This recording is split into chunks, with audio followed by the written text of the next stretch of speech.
Hello everyone, today we are going to introduce how to write relevant program instructions to effectively control your Zenbo Junior robot.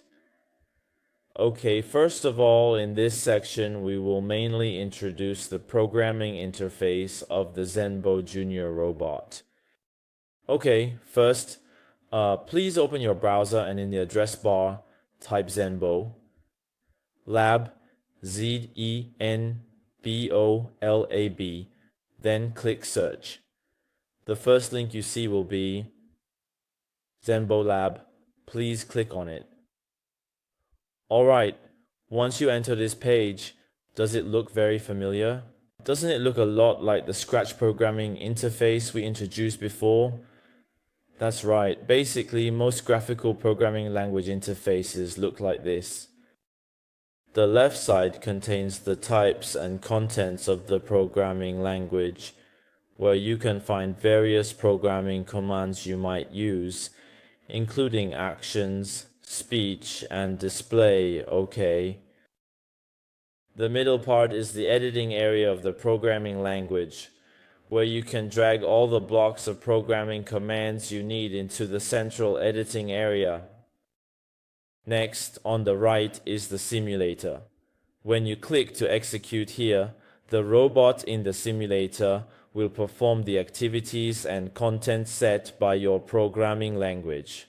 Okay, allowing you to confirm that the robot's programming language is designed according to your intended ideas. Okay, so basically, the middle part here is essentially for AI voice training, and it may have some advanced features that require payment, so we won't introduce this part for now. Alright, after introducing some basic and essential interface functions, we will now guide the students through some simple step-by-step and basic settings. To begin with, initially, in the upper left section of the screen, on the left-hand side of the top row, you can give a new name to your current project. Okay. This renaming will help you easily identify which program you wrote when you upload it to the Zenbo Junior robot, which is a versatile and interactive learning tool.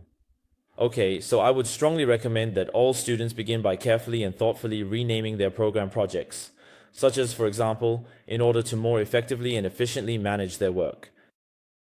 Alright, the second part is about the connection. To successfully transfer the program you wrote on your laptop to the Zenbo Junior robot, you need to first ensure one thing.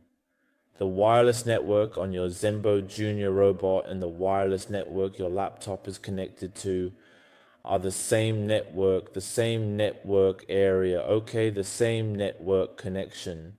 In this way, you just simply need to click on the button for the connect action, then input the IP from your Zenbo Junior and the wireless network IP, and then click connect.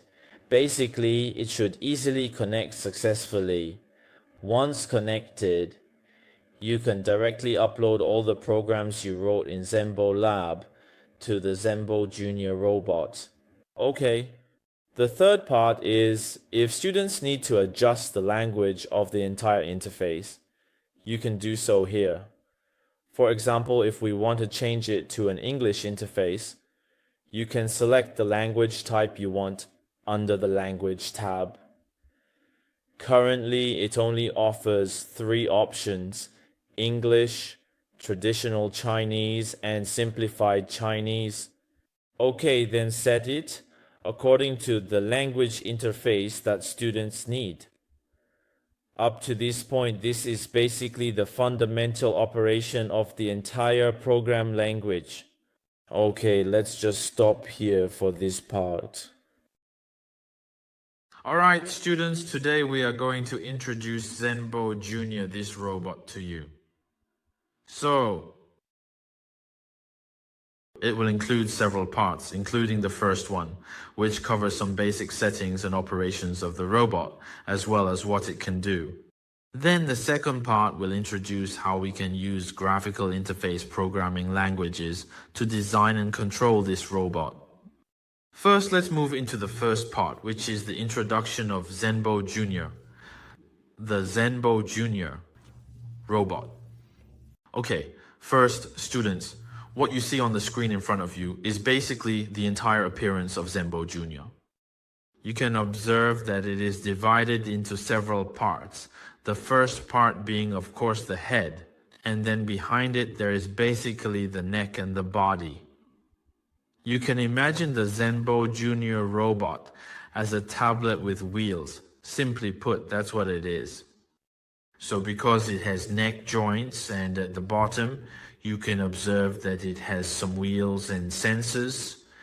It can perform activities that a tablet can basically do, such as various tasks. Then, by combining some movements, it makes the interaction process between the robot and students or people more lively and effectively interactive. Okay? As for Zenbo Junior, basically its entire operation method, we can first look at its back, because everyone would want to know how to turn it on. So at the back, you can see, first it has a power button in the middle here. So when students want to turn it on, they just need to press and hold this power button, and the robot will power on. At the back, it also includes a USB slot. You can upload the data you want through this USB slot to the robot. And on the right side, there's the charging port. So if the robot runs out of power, you just plug in the power cable, and that's basically it. So when you long press the power button on the Zenbo Junior, it will basically complete the boot up process, and it will look like this interface with some preset expressions inside. The more important thing is how we operate this Zenbo Junior. First of all, because we will be programming this robot later, we won't be writing the code directly on the robot since its screen is too small. Therefore, we will be writing the program on your own laptops. So when you need to upload the tasks completed on your laptop to the robot, we need to ensure that both the robot and your laptop are on the same wireless network. So the first thing we need to teach you is how to view this robot and how to set up the wireless network for this robot. First, it's very simple. After you have completed the booting process, you slide down from the top right corner of the entire screen. Okay, then you will be able to see the interface for the entire program settings. Next, we select the wireless network area, and after clicking on it, we open the wireless network. Sorry. Right, the wireless network settings part, because there is a sensor on top, so when I touch it, it will have some interaction.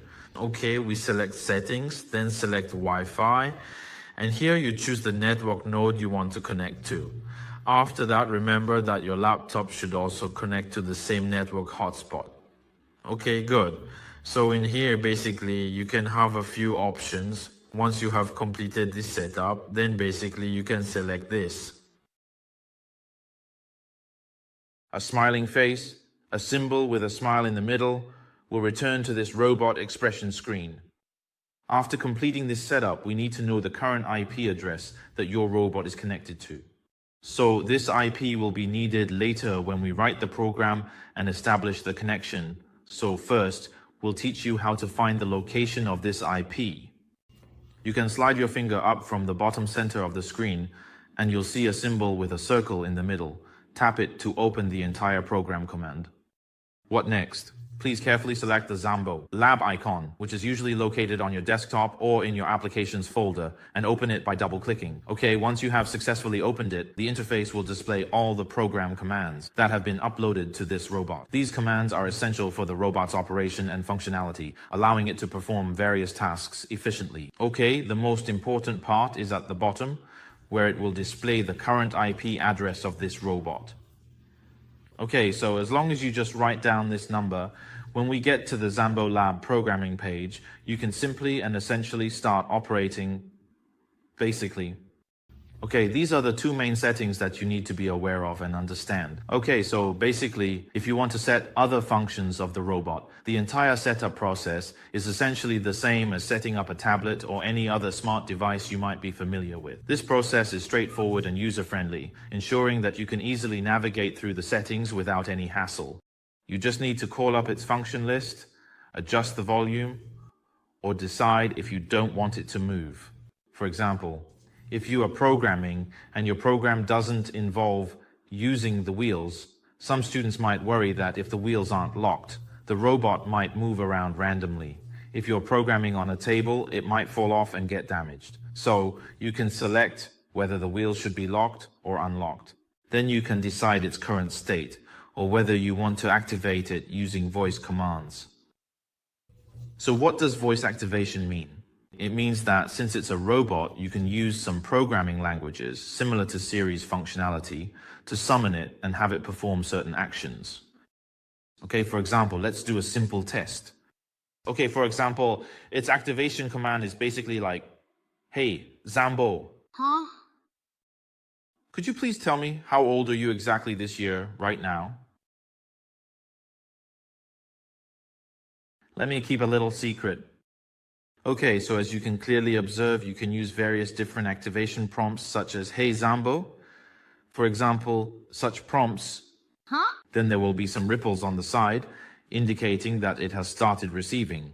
This feature is not available yet. It starts, You can check my website later. okay, it already has ripples appearing, indicating that it has started receiving your voice. Then it will analyze the commands you want it to execute or the questions you have posed, and then interact accordingly. If during use, you want to turn off this voice command reception, you can select to end the voice activation feature, essentially blocking it, and it will no longer detect the activation word. The other settings are basically identical to the experience your classmates have when using a tablet. The Bluetooth settings, screen brightness settings, and volume settings are essentially the same.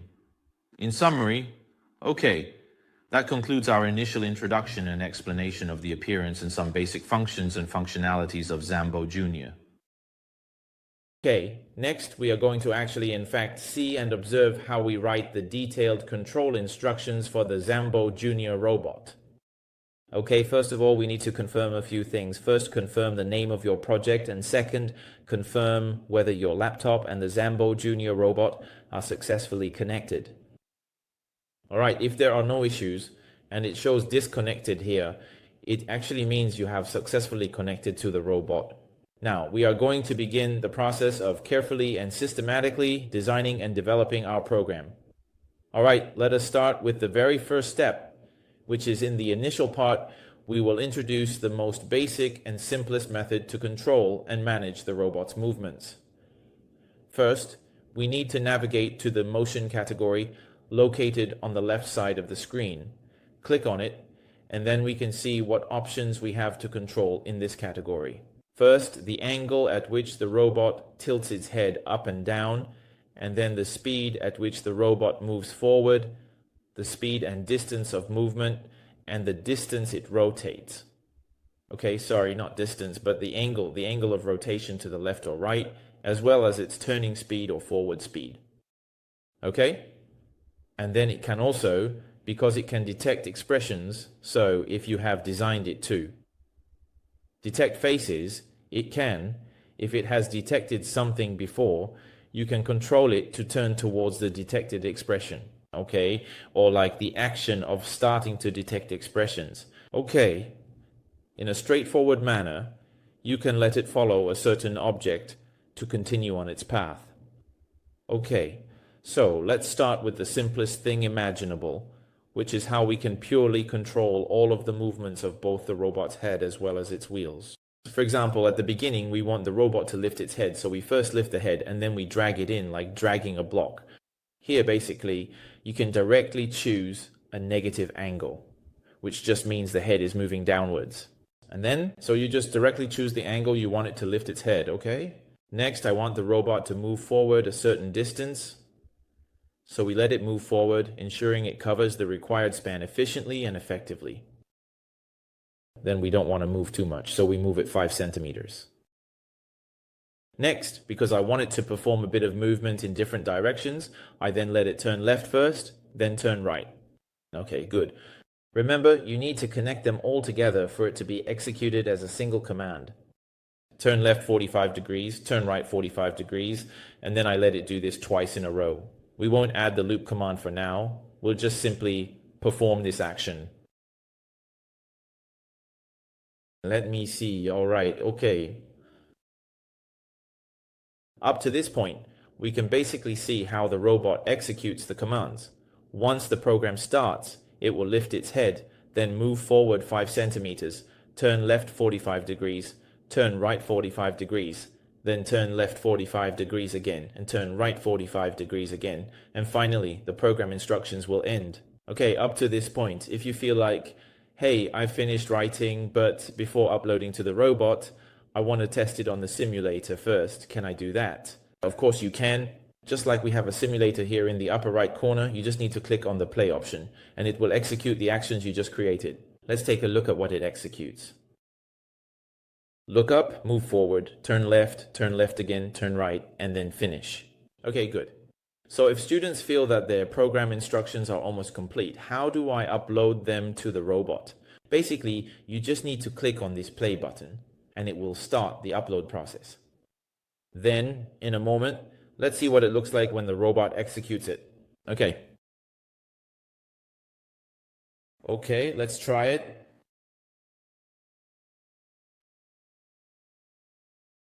Click play and it will start uploading.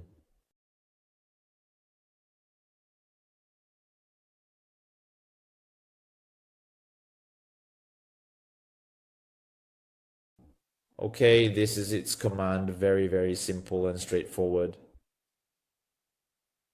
Alright, so that's the first part. Introducing how students can set up its basic actions. Next, if the robot only moves, it might be a bit boring, right? It should make some sounds. So next, we'll introduce how students can make the robot talk. Here there is a type called Smart Speech. This type is basically to teach the robot how to make sounds. So after we click on it, we can see what settings can be made. You can choose the first option, which allows you to set it to directly ask the robot to say certain things. For example, I can drag this command in and place it in my previous command list. I put it at the beginning, and then you can decide whether it should speak in Chinese, Japanese, or English. Okay, let's start with English. We'll have it say, hello, my name is Little Z. My name is Little Z. Let me dance for you. Okay, all right. This command basically asks the robot to speak a paragraph of English text, basically a sentence. Little, sorry. Little Z, let me dance for you. Okay, after it finishes speaking, it will execute the next action content. Okay, you can also set, for example, whether you want it to speak quickly, slowly, or at a medium speed. Okay, for example, we want it to speak at a normal speed. And then, do you want its pitch to be high or low? Okay, you can decide. Then set everything to normal. And then, for instance, subsequently, you might consider asking it to perhaps increase the overall volume of its spoken output, or alternatively, to reduce the volume to a lower level. Okay, well, up to this point, basically, you can say we've completed an action with added voice commands. Now let's test the execution process, content, and effects to see what it looks like. Let's give it a try. Hello, my name is Little Z. Let me dance for you. Good.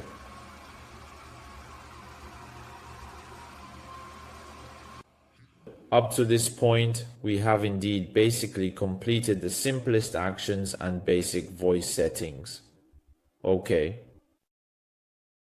Alright students, we have just introduced some of the actions to control the Zenbot Junior robot, as well as some of its basic voice functions. Next, we will introduce some more advanced interactive designs to the students. What is meant by advanced interactive design? For example, you always hope that the robot doesn't just speak or perform actions unilaterally. You want to have an interaction process with the robot that resembles a conversation. So how do we enable the robot to have a conversational process with us? Of course, first, the robot must have the opportunity to listen to what we say, and then it can respond according to what we want it to respond to based on what we said. So next, we will introduce how we are going to proceed. In the scenario we just described, where the robot engages in a question and answer interaction with us, we will need to use the smart speech type of functions and commands. So, students, please first open the smart speech type of commands. As we mentioned earlier, what actions does the robot need to perform in this kind of interaction? It needs to clearly detect what we are saying, and after carefully assessing what it has heard, it needs to determine how to respond appropriately. Therefore, we will use start listening as a specific command to instruct the robot on when to turn on its microphone to listen to the information it receives, the audio information. And the second command, when I hear, serves to tell the robot what kind of response it should make when it hears certain content, whether it's text or audio content.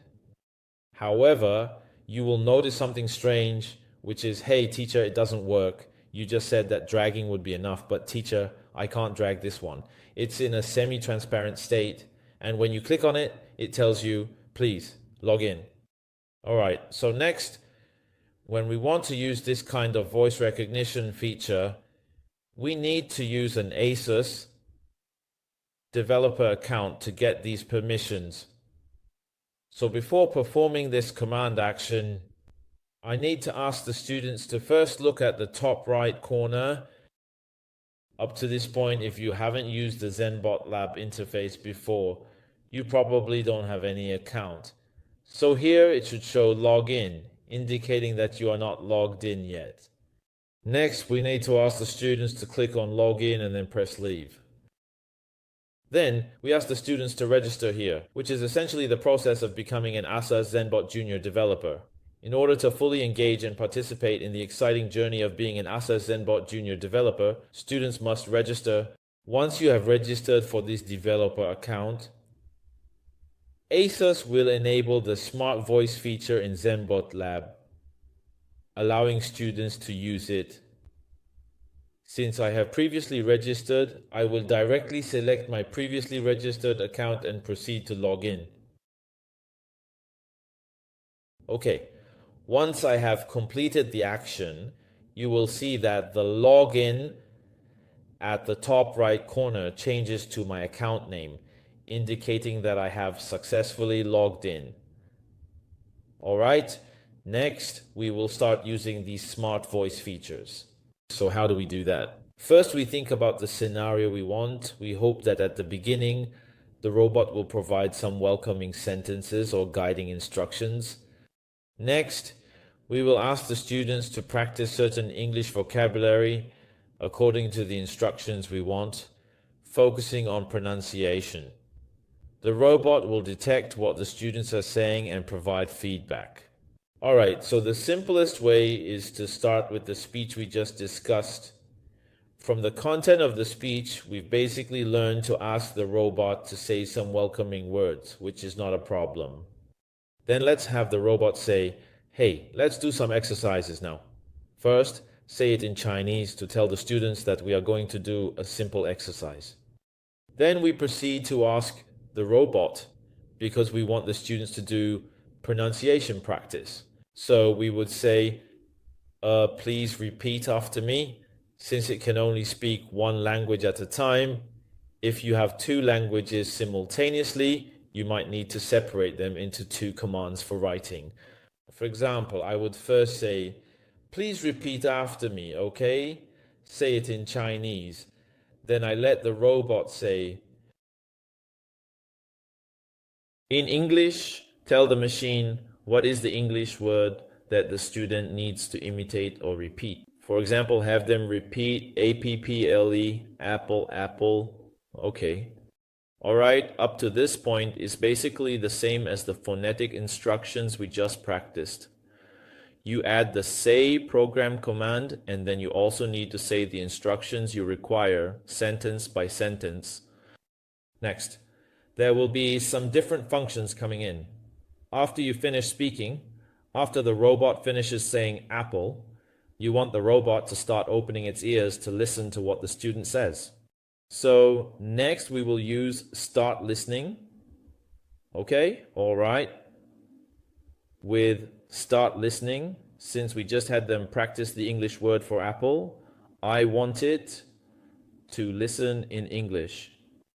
All right, up to this point, the robot will basically have opened its ears. Next, we need to tell the robot what response to give to the student if it hears the word apple. So when I use it, I will use this one. When I hear this command, so when I drag the when I hear command in, you'll notice that this command has a protruding block on top, indicating that this command can basically exist independently. Then we write, when I hear something, I write apple. If the student says apple, then the robot will say, good job, okay? Then I ask the robot to say, because I don't want to practice just once. So I hope the student practices a second English sentence, a second English word. For example, I ask them to say, please.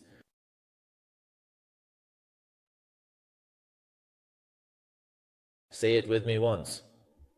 Okay, what should we say? We just say,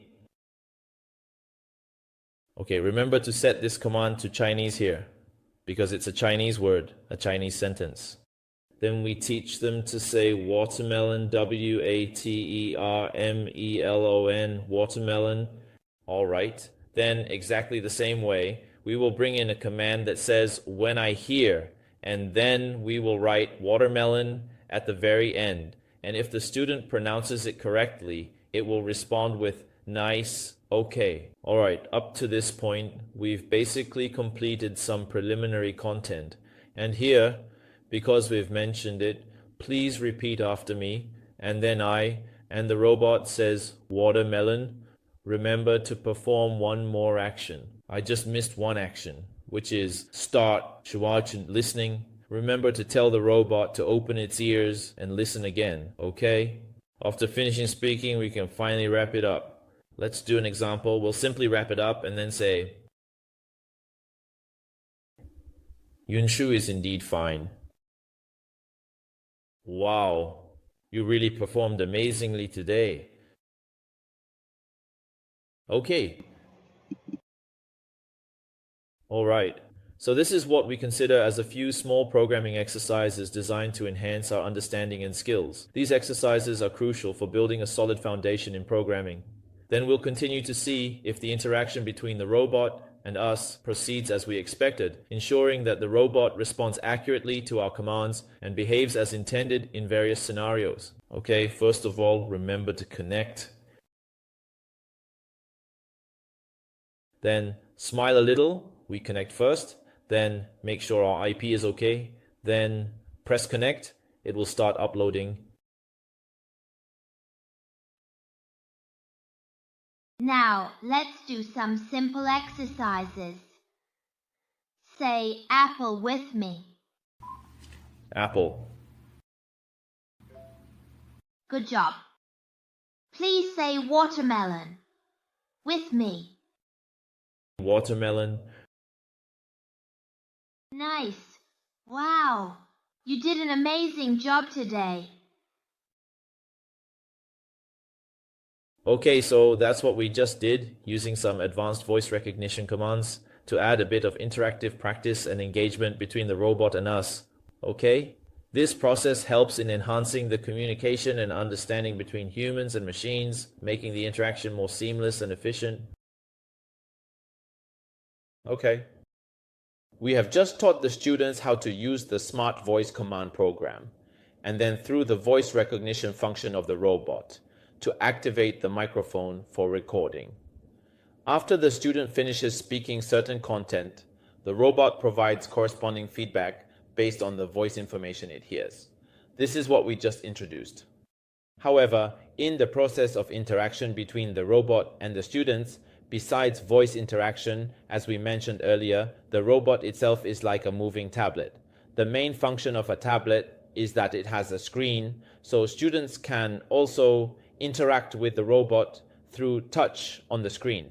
This means we can imagine a scenario where perhaps our previous exercise was intended to let students practice their pronunciation more.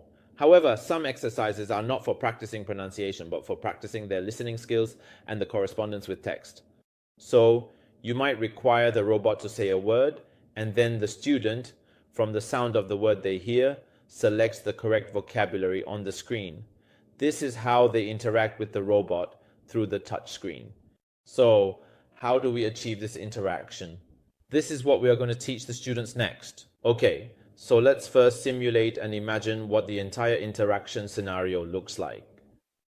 At the beginning, the robot will have a welcome message, informing the student about the behaviors they need to cooperate with and the activities they will participate in. Okay, then the robot will start presenting questions. After presenting the questions, the robot's screen will display multiple choice options. The student will use their finger to select the correct option, and the robot will inform the student whether their answer is correct or incorrect based on their selection, and then provide feedback. For example, if they select correctly, the robot will say excellent or good job. What if the student selects incorrectly? The robot will tell the student, try again, encouraging them to try once more. Okay, overall, the design of the entire activity we are about to conduct looks like this. So how should this activity process be presented in programming? Next, we will guide them and everyone to complete it together. All right, so for the first part, the welcome message and the question section, I think there shouldn't be any major issues. The main thing is to use the say command in Smart Speech to have the robot say certain content. For example, start with some welcome words like, hey, let's do some simple exercises, and then please select the correct answer based on what you hear. Okay, there's no problem with this. We can directly set it for the robot to say it. Then the robot starts asking questions. It says orange. All right, okay, this is the first question. The next different part is how to make the Zenbot Junior robot display options on its screen. At this point, we need to use an option called Show Interface within the display section. Okay, so students, first drag the Show Interface command to the bottom of the program we just created. Then you can see the interfaces you currently have under this menu.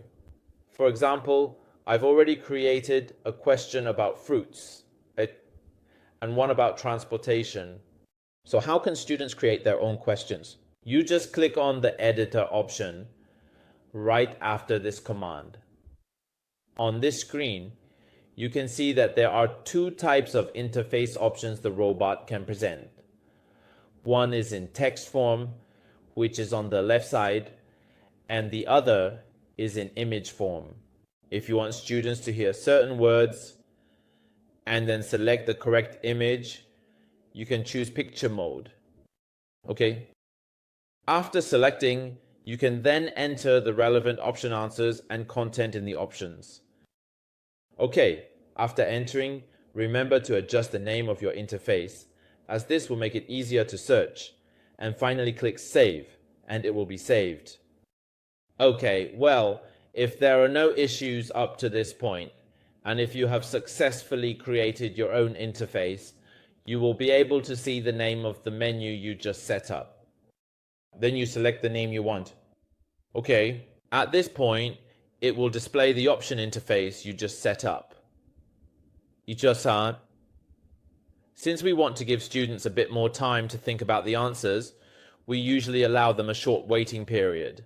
So, we click on an option called Wait in the logic section. Let's have the robot wait for about 15 seconds. Okay, giving them 15 seconds to think about the question. Okay, up to this point, the robot has done everything it needs to do, and now it's the student's turn. After the robot has shown the interface, the students need to click. But how does the robot know what the students clicked on? At this point, too, we will use a feature called Event. In the Event feature, we see at the bottom, not exactly at the bottom, here is something called When I Receive. Alright, when I think. It means when. It means when the robot receives, for example, in the options behind, when you click it down, you'll find, oh, I just set up a fruit interface and it gives me 4 options. So you can probably figure out what the operational logic is. For example, if the correct answer is orange, okay, I would go into the third option in this, fruit interface, and tell the robot that when it receives the student selecting the orange option, it should provide some feedback. For instance, I would have the robot tell the student that they did a great job. Good job. Okay, so with this, our task is complete, right?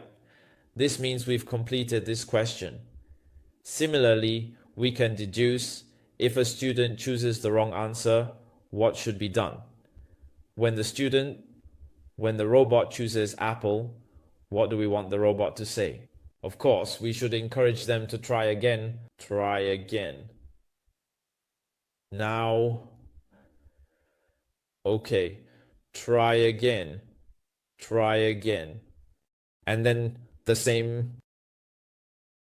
After telling them to try again, we need to show the options again so the student can choose. So we do the same. We just use copy and paste.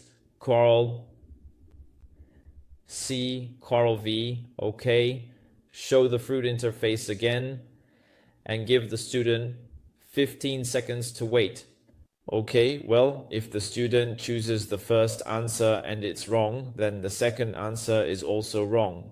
So for the second answer, we just copy it, then choose the second answer, okay? Then we copy again and choose the fourth answer. Okay, so 1, 2, and 4 are all wrong. Okay, so at this point, we've basically completed setting up one question.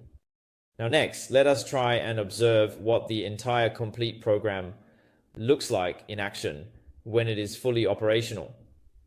All right, so please remember to ensure that your program is properly connected. Let us connect initially and verify that the IP settings are indeed correct. Then proceed to connect and finally save.